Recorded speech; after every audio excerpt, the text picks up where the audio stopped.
السلام علیکم ورحمۃ اللہ وبرکاتہ۔ ناظرین، آج میں آپ کو حضرت موسیٰ علیہ السلام کا پیدائش سے نکاح تک کا مکمل واقعہ سناؤں گی۔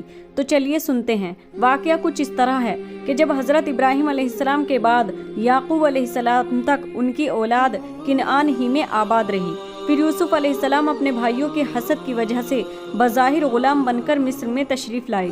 یہاں حق تعالیٰ نے ان کو بڑا عروج عطا کیا۔ جب کنعان میں سخت قحط پڑا تب یعقوب علیہ السلام اور ان کی ساری اولاد مصر میں آ گئی۔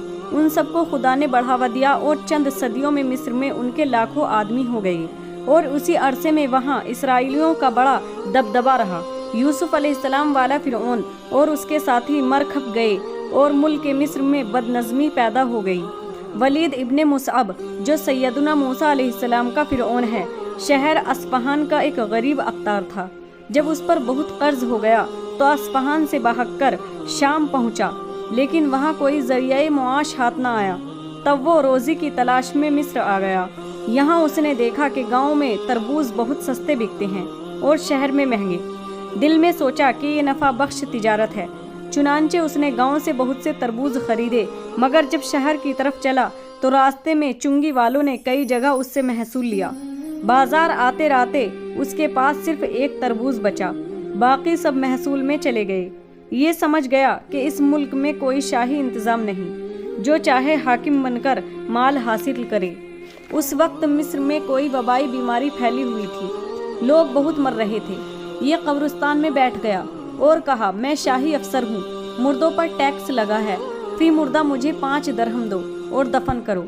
اس بہانے چند روز میں اس نے بہت سا مال جمع کر لیا۔ اتفاقاً ایک روز کوئی بڑا آدمی دفن کے واسطے لایا گیا۔ اس نے اس کے وارثوں سے بھی روپیے مانگے۔ انہوں نے اسے گرفتار کر کے بادشاہ تک پہنچا دیا اور سارا واقعہ بادشاہ کو بتایا۔ بادشاہ نے اس سے پوچھا کہ تجھے کس نے اس جگہ مقرر کیا ہے؟ ولید نے کہا، میں نے آپ تک پہنچنے کا یہ بہانہ بنایا تھا۔ میں آپ کو خبر کرتا ہوں کہ آپ کے ملک میں بڑی بد نظمی پھیلی ہوئی ہے۔ میں نے 3 ماہ کے عرصے میں ظلماً اتنا مال جمع کر لیا تو دوسرے حکام کیا نہ کرتے ہوں گے۔ یہ کہہ کر وہ سارا مال بادشاہ کے سامنے ڈال دیا اور کہا کہ اگر آپ انتظام میرے سپرد کر دیں تو میں آپ کا سارا ملک درست کر دوں۔ بادشاہ کو یہ بات پسند آئی اور اسے کوئی معمولی عہدہ دے دیا۔ ولید نے وہ طریقہ اختیار کیا کہ بادشاہ بھی خوش رہا اور رعایا بھی۔ رفتہ رفتہ یہ تمام لشکر کا افسر بنا دیا گیا اور ملک کا انتظام اچھا ہو گیا۔ جب بادشاہ مصر مرا تو رعایا نے ولید کو تخت پر بٹھا دیا۔ اس نے تخت پر بیٹھتے ہی اعلان عام کیا کہ لوگ مجھے سجدہ کیا کریں۔ سب سے پہلے اس کے وزیر حامان نے اسے سجدہ کیا اور پھر دوسرے امیروں اور سرداروں نے۔ وہ رعایا سے خود کو سجدہ کرواتا اور دور والوں کے لیے اپنے بت بنا کر بھیجتا تاکہ وہ انہیں سجدہ کیا کریں۔ تمام اہل مصر فرعون کی پرستش میں گرفتار ہو گئے، مگر بنی اسرائیل نے اس سے انکار کر دیا۔ فرعون نے ان کے سرداروں کو بلا کر بہت ڈرایا دھمکایا، مگر انہوں نے کہا، ہم تیری عبادت نہیں کر سکتے، صرف رب کی عبادت کریں گے، تو جو چاہے سو کر لے۔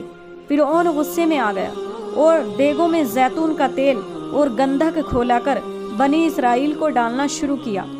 بنی اسرائیل نے یہ سب برداشت کر لیا، مگر رب کی اطاعت سے منہ نہ پھیرا اور فرعون کو سجدہ نہ کیا۔ جب بہت سے بنی اسرائیلی جلا دیے گئے تب حامان نے فرعون سے کہا کہ ان کو مہلت دے اور ان کو دنیا میں ذلیل کر کے رکھ۔ تب اس نے جلانے سے ہاتھ کھینچا اور اسرائیلیوں پر سختیاں شروع کر دیں۔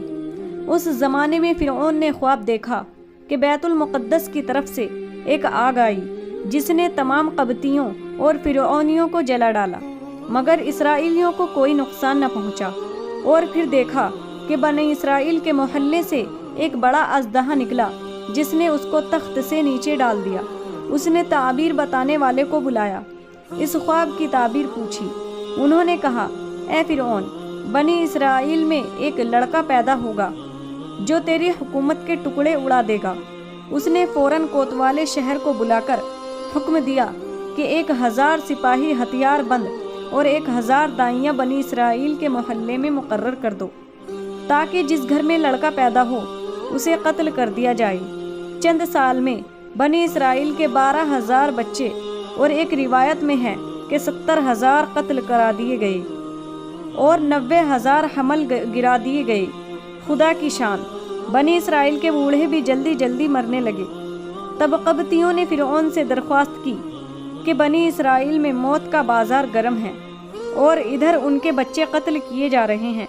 اگر یہی حال رہا تو یہ قوم فنا ہو جائے گی، پھر ہمیں خدمتگار کہاں سے ملیں گے؟ تب فرعون نے حکم دیا کہ اچھا 1 سال بچے قتل کیے جائیں اور 1 سال چھوڑ دیے جائیں۔ رب کی شان کہ چھوڑنے والے سال میں حضرت ہارون علیہ السلام پیدا ہوئے جو موسیٰ علیہ السلام کے بھائی تھے، اور قتل کے سال میں موسیٰ علیہ السلام کی پیدائش ہوئی۔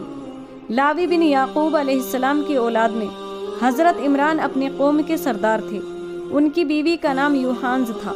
موسیٰ علیہ السلام انہی کے فرزند ہیں۔ جب حضرت یوحانز حاملہ ہوئی تو فرعون کی دائیاں ان کے گھر میں اور سپاہی دروازے پر آنے لگے۔ جب زمانہ ولادت قریب آیا تو ایک دائی ان کے گھر میں رہنے لگی۔ موسیٰ علیہ السلام رات کے وقت پیدا ہوئے۔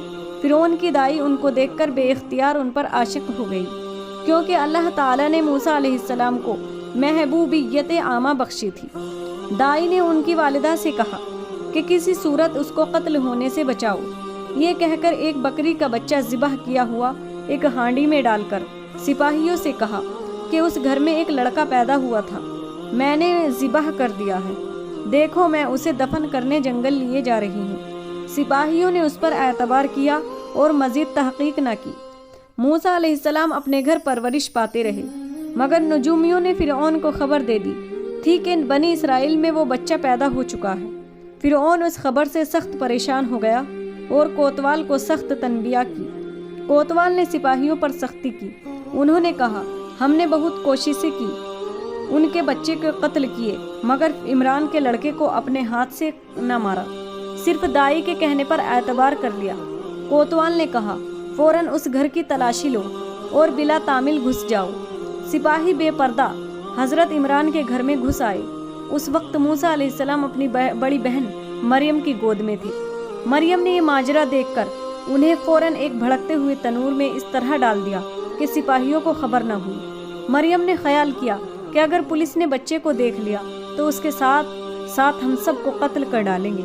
پولیس نے گھر بھر کی تلاشی لے لی، کچھ نہ پا کر واپس لوٹ گئی۔